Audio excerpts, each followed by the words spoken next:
Diyos. At sa Urdaneta City naman po tayo, Pangasinan. Si kapatid na Rick Erese kasama na ating mga panauhin. Tuloy po tayo dyan, kapatid na Rick, please. Apo, kapayapaan po sa lahat ang aming bati. Mula po dito sa Urdaneta City, Pangasinan, ang magtatanong po ay isang miyembro ng The Kingdom of Jesus Christ, the name above every name ni Apollo Quiboloy. Narito po si Sister Maricel Tagulaw para sa kanyang katanungan. Good evening po, Brother Eli, Brother Daniel. Ito po ang aking tanong. Hindi ko makita. Ito po, hindi na po kasi mabasa. Basahin ko na lang po. Sa kapangyarihan.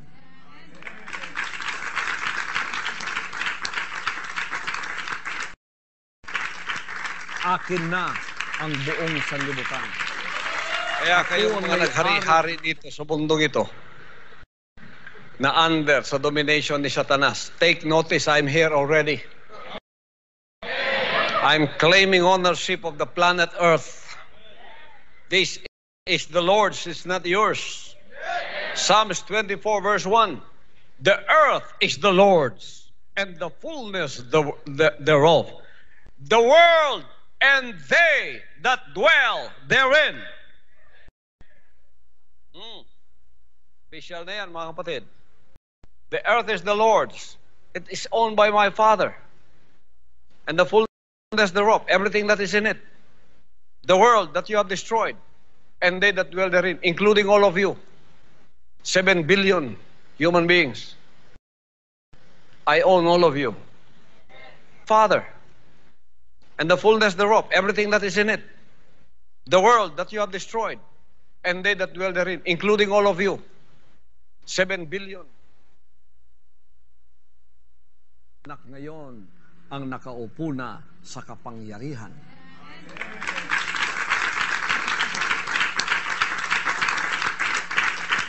Akin na ang buong sanlibutan. Ako ang may-ari ng buong sanlibutan. 7 billion na kaluluwa ng tao dadaan sa akin. Ibig sabihin si Bill Gates dadaan sa akin. Siyempre, may kaluluwa siya eh. Pagka ikaw namatay, wala ka ng bilyon. Hahanapin mo kaligtasan mo. Ako na yon. Kapatid na Maricel, matatanggap mo ba to? Na siya may-ari ng kaluluwa, 7 billion people? Totoo ba yan? Basahin natin sa Biblia, 18:4 ng Ezekiel. Narito, lahat ng kaluluwa ay akin. Tamo, wala pa si Kibuloy, may nagsabi na nun eh. May sabi nun ng Diyos. Ngayon lilitaw ka, kapakailan ka lang lumitaw, ikaw na may-ari ng kaluluwa ng lahat ng tao. Ano ba naman kayabangan yan? Kapatid, maghunos dili kayo maniwala dyan kay Kibuloy. Kayabangan yan. Lahat ng kaluluwa kanya, ang mundo kanya, pati ginto ng Amerika kanya. Lahat kinakanya.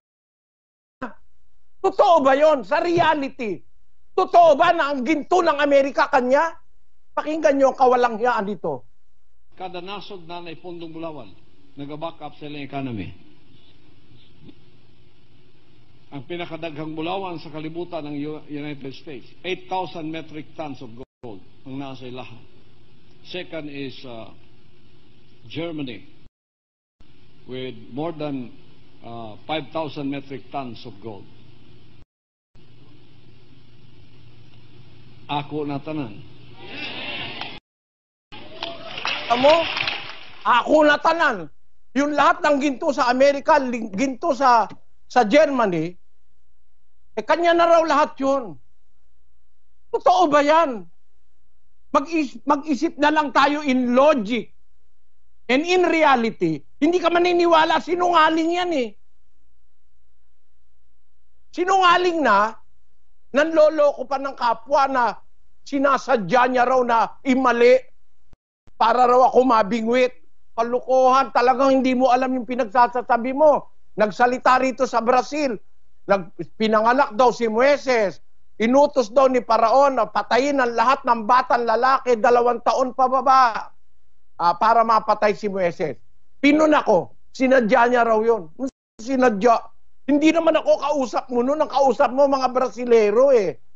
Meron pa ngang mga nakaanong headphone para maintindihan dahil hindi naman marunong ng English yung mga iba roon. O pakita ko sa inyo. Sabi mo, sinadya mo, talagang yan ang paniwala mo. Mali ang paniwala mo. Basa. O pakinggan natin. Was born. And when he was born, Pharaoh knew about this. And he commanded all of the children at the time, 2 years below, to be killed, to be sure that this boy, who is bound to be a king, will surely die, and no one will be a threat to the throne. So they took all of them and gathered all of them and killed all of them. And Moses was born in those adverse circumstances. And his mother... Yan yung sinasabi niya yan, na pinapatay daw ni Paraon lahat ng bata, 2 taon pababa, nung mabalitaan na, nung makatiktik na si Moises ay pinanganak. Para daw mapatayin niya si Moises, lahat ng bata, 2 taon pababa, pinapatay ni Paraon. Pinuna ko. Hindi totoo yun. Ang pinapatay ni Paraon, hindi lahat ng bata.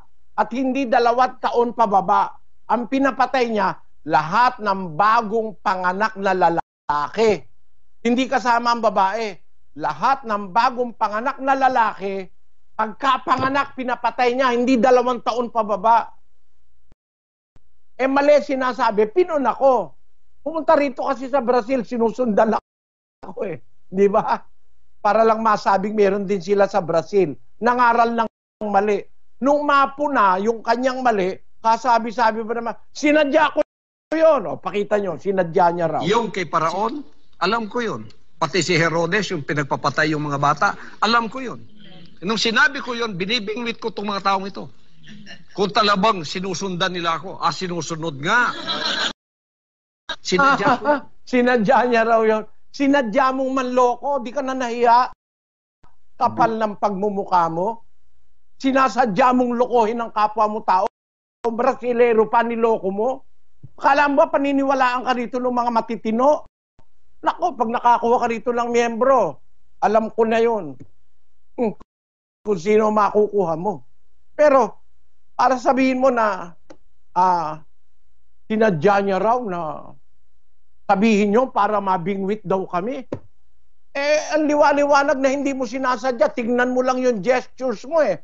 Totoo yung sinasabi mo sa loob mo na si Paraon nagpapatay ng bata 2 taon pababa. Hindi totoo yon. Ang nagpapatay ng bata 2 taon pababa, si Herodes, para mapatay si Kristo. At hindi lahat ng bata pinapatay gaya ng sabi mo. Ang pinapapatay lang, lalaki lang sa panahon ni Herodes. Lahat ng batang lalaki, hindi kasama ang babae. Ngayon, sa panahon naman ni Paraon, ang pinapatay, lahat ng bagong panganak na bata. Basahin natin. 1:15 ng Exodo.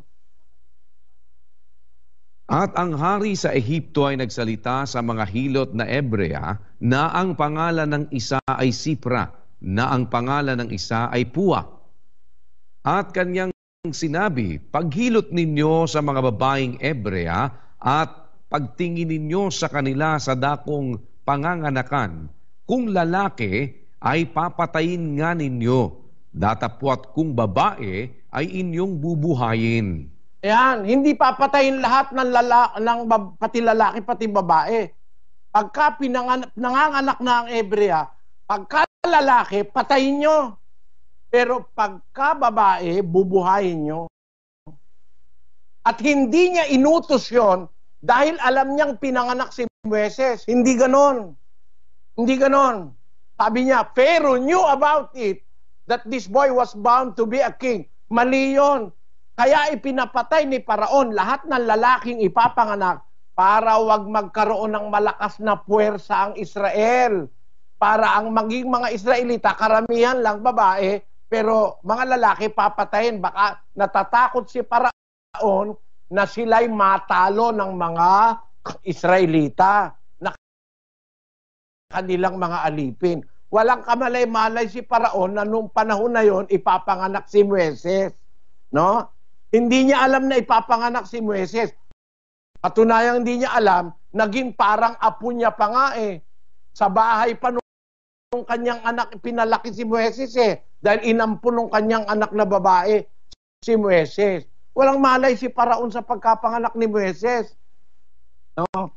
Parang sinasabi nito si Kibuloy, Pharaoh knew about it. Wala sa Biblia yung sinasabi mo. Oy, mama, wala sa Biblia sinasabi mo. Sorry na lang, ano? May nagtatanong sa akin, kaya ako sinasabi ito. O, tinan mo ang sabi niya. Pharaoh knew about it. Pakilagay mo nga. Pharaoh knew. Moses was born. And when he was born, Pharaoh knew about this. And he commanded all of the children at the time, 2 years below, to be killed, to be sure that this boy, who is bound to be a king, will surely die.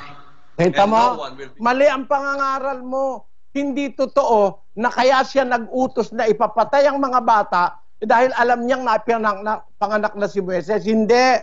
Ang dahilan niya kung ba't niya inutos patayin yung bawat lalaking batang ipapanganak dahil ayaw niyang lumakas ang puwersa ng Israel. Wala siyang kamalay-malay na nung panahon pala na yun, ipapanganak si Moises. Wala siyang malay doon. Ang intensyon niya, hindi para targetin si Moises, kundi para walang puwersa ang Israel na sa mga lalaki. Kaya pinapapatay niya sa mga hilot pagkapanganak pa lang, hindi 2 taon pababa. Ang may utos ng 2 taon pababa si Herodes sa panahon naman ni Kristo. Kaya alam na alam mo, itong taong ito, daldal lang ng daldal, di naman totoo sinasabi. Galing lang sa kukote niya, hindi siya nag-aral ng Biblia. Ang katunayan, hindi siya nag-aral ng Biblia, si Marcos ba naman daw apostol? Wala namang nakasulat sa Biblia ang apostol Marcos. Pakinggan nyo. Apostol muna ang gusto kong magpatotoo sa akin. Nakikinig ba kayo? Si Apostol Marcos. Ayon. Nakikinig ba raw? Sino kausap niya dyan? Miyembro? Nakikinig ba kayo? Sabi niya, worship service nila yan eh. Ang gusto kong magpatotoo sa akin, si Apostol Marcos. Mali yan, walang Apostol Marcos. Ano, lumusot ka uli, Kibuloy. Sabihin mo uli, sinadya mo na naman yan. Talagang niloloko mo, harap-harapan ng miyembro mo. Yan lang ang lusot niyan. Sabihin mo, sinadya ko yun. Para lang pagtakpan yung kaignorantihan niya sa Biblia, sinadya niya raw, para raw mahuli ako. Miyembro mo ang kausap mo, sinasadya mong magsinungaling. Ano ka? Anong klase kang mangangaral? No? Na wala ka sa reality eh. Wala rin sa Biblia. Sa reality, palpak ka. Ikaw may-ari ng ginto ng Amerika, susumbo kita kay Trump. Sasabihin mong ikaw may-ari ng lahat ng... Naku naman kayo mga kapatid, aanib kayo rito. Ang layo sa Biblia nito. Ano ang pagkakaiba namin, kapatid na Maricel? We strictly stick to the Bible. We strictly stick to the Word of God because they are trustworthy. Hindi nagsisinungaling ang Diyos. Sa inyong religion, you stick to the words of Kibuloy which are not biblical. I'm sorry to say this. But you are fooled. Niloloko kayo. Sabihin kayo, siya may-ari ng lahat ng kaluluwa. Nako, hindi ako papayag ikaw may-ari ng kaluluwa ko, no? At kung talaga ikaw may-ari ng kaluluwa, mahigit ng 15 taon yata nung sabihin mo, mamamatay ako. Ba't hanggang ngayon buhay pa ako? Kung ikaw may-ari ng kaluluwa, napakawalang hiya mo. Walang hiya nito. Mamamatay daw ako. Sinabi niya, February 19 ano? 2000 ano yan? Sabi niya, August 2005. Sinabi niya, February 6, 2005. Mamamatay daw ako within 6 months. Sabi niya. Kaya nga ito, bula ang propeta itong si Kibuloy na ito eh. O, pakinggan nyo. So to the members of this guy, who is now declared a blasphemer in the kingdom of God, you have 6 months to leave that group. If you won't leave that group, you will be included in his judgment. You will all be ushered to hell when you die, or while you're still alive, your soul is already marked for destruction. So that the group of this leader, I am telling you, get out. Lahat sa inyo na mananatili dyan, bibigyan ko kayo ng 6 months, umalis kayo dyan. Kung di kayo alis dyan, kung ano ang kanyang kaparusahan, ganyan din ang tatanggapin nyo. So this group of Eli Soriano, of the Dating Daan, your leader is already damned and judged, because it is not our fault, it is his fault. Because last night a revelation came to me. He is declared here and there in the kingdom of heaven and in the kingdom of heaven on earth, that this guy has crossed the point of no return. He is a blasphemer. He has committed the unforgivable sin. So that I will tell you how that revelation came to me and what will happen to him. He will be inflicted with a deadly, serious disease he cannot overcome. And it will eat up his guts. What a sore punishment. Ayan, sabi niya, pagkakasakit daw ako ng hindi ko na raw malalagpasan. At within 6 months, sabi, umalis na kayo dyan, madadamay kayo kung ano ang parusa nyo. Naglagay siya ng deadline 6 months eh. Kung ano yung kaparusa kay Soriano, yun din sa inyo. Sabi niya, madadamay kayo. Sinabi niya yan, February 6, 2005. May deadline. Dapat, August 6, 2005, patay na ako. Ngayon, August ano na ngayon? August 30 na ngayon. Ay, ano na? Ilang taon na? 14 na taon na at 6 na araw, ay 6 na buwan at 3 linggo at 3 araw ngayon. Salamat sa Diyos ko, hindi pa ako patay hanggang ngayon. O ano masasabi nyo? Anong klaseng propeta si Kibuloy? Eh hindi sa Diyos yan. Bulaang propeta yan. Bulaang Kristo pa. Kasi mahilig magsabi ng hindi totoo. Si Chris Aquino lang niloko niya eh. Niloloko niya eh. Bakit? Sabi niya kay Chris, ang revelation ko naman eh talaga eh yung si Pinoy eh. But I have given my word to Kibo. O tinan mo, di baliktarin dito. Sinungaling talaga to. Sige, demanda mo ko. Sinungaling ka talaga. Basa, pakinggan nyo. Oh, see, Pastor? You should have had faith. Ano? You know, ang revelation ko naman talaga no, si Pinoy. Pero I have given my word to Kibo. Oo nga eh. Amo yan, ang revelation daw niya galing sa kanyang tatay, eh, si Pinoy. Pero nakasagot na raw siya kay Kibo. Eh ano naman ang sabi niya tungkol kay Kibo? Basta pakinggan natin. Tonight, let it be known unto all Filipinos that the Almighty Father has appointed a president for this nation. He is no other than Gilbert Gibo Teodoro. Tamo? Ang ginagamit mo, pangalan ng Almighty Father mo. The Almighty Father has appointed a president to this nation. He is no other than Gilbert Gibo Teodoro. Eh di yun ang sabi ng Almighty Father mo. Pagbat ang sabi mo naman kay Chris Aquino, ang revelation ko naman eh talaga eh si Pinoy. Kaya lang I have given my word to Gibo. Eh di ba baliktarin ka? Paano ka nga yan sa Diyos niyan? Kapatid na kapatid na Maricel, ay kung itatanong mo sa akin, pagkakaiba namin, si Kibuloy sinungaling sa pagsasalita. Ako nagsasalita ng salita ng Diyos na nasa Biblia. At never kong inaangkin yung salita ng Diyos. Sabi ng Diyos, ang lahat ng kaluluwa akin, ang kaluluwa ng Ama, ang kaluluwa ng anak, akin, lahat. Ito ngayon, akin ang kaluluwa nyo, 7 bilyon, sabi niya. Mali, wala sa Biblia. Tapos sabi niya, lahat ng ginto sa Amerika, 8,000 metric tons, 5,000 sa Germany. Ano sabi niya? Kaya ito Bisaya, ako na tanan. Akin lahat yan. Paano ka maniniwala dyan? Hindi naman reality yan, kapatid. In reality, in spirituality, hindi totoo na kanya yan.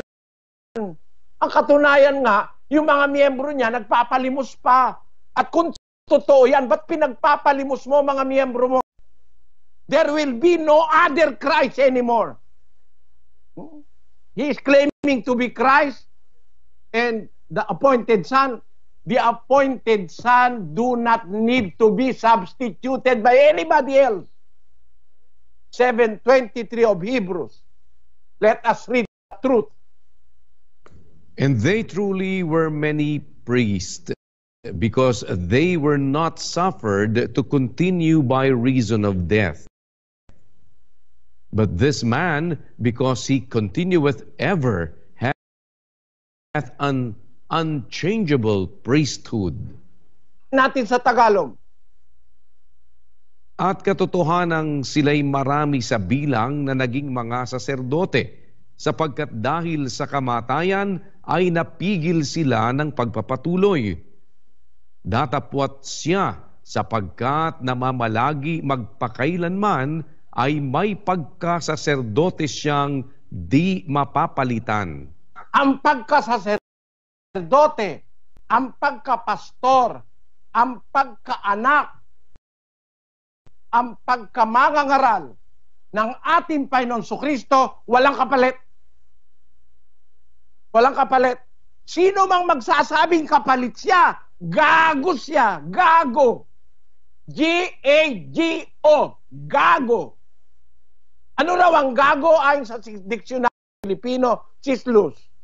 Ito po, ayon sa UP Diksionaryong Pilipino sa pahina 278, gaga, babae na mahina ang ulo o walang talino. Gago kung lalaki. Kung gago ka, lalaking wala kang talino. Anong talinong nasa'yo? Biro mong angkinin mo, ikaw ang Kristo. Sabi ng Biblia, siya'y may pagkasaserdote, hindi mapapalitan. Ang pagka-apostol niya, ang kanyang pagkasaserdote, hindi mapapalitan. Sabi ng Biblia, basahin natin ang 3:1. Kaya, mga banal na kapatid, mga may bahagi sa pagtawag ng kalangitan, inyong isipin ang apostol at dakilang saserdote na ating kinikilala, si Jesus. Ang ating dakilang saserdote at apostol, si Jesus. Sino mang magtatangkang palitan si Jesus? Sinungaling. Manluloko. Hindi sa Diyos. Walang kapalit si Kristo. At hindi naghahanap si Kristo ng kapalit.